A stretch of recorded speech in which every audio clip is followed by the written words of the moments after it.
গালাগালিরও I think একটা range থাকা উচিত।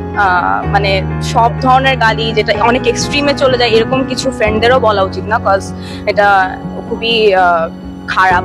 ফ্রেন্ডশিপের ভেতরে অবশ্যই বকাবকি যায়, তবে একটা লিমিটেশন আছে। লিমিটেশনে অবশ্যই যায়, কারণ ফ্রেন্ডশিপের ভেতরে আসলে ফর্মালিটি ওটা আসলে ফ্রেন্ডশিপ হয় না। আমি আমার পার্সোনাল অপিনিয়ন অনুযায়ী আমার গালাগালি তারপর ফ্রেন্ডদের সাথে এটা একদমই পছন্দ না, তো এটা আমি কোনোভাবেই সাপোর্ট করি না, আমার মানে একদমই পছন্দ না। গালাগালি এখন এখানে বলতে গেলে বলা যায় আমার একটা বন্ধু আছে, তাকে যদি আমি নাম ধরে ডাকছি শুনবে না, আর যখন তাকে গালি দেবো তখন সে কথাটা শুনবে। তো এখন এটা আসলে ফ্রেন্ডদের ভিতরে টুকটাক গালাগালি এটা হয়, আর টুকটাক বলতে কি এক্সট্রিম লেভেল অনেক সময় হয়ে যায়, বাট এটা মেনে নিতে হয় আর কি। মানে এক্সট্রিম লেভেলটা হওয়া কি মানে খুবই জরুরি? এটা এখন ওই যে বললাম, ফ্রেন্ড যদি সহ্য করতে পারে দেন সেটা তাদের জন্য।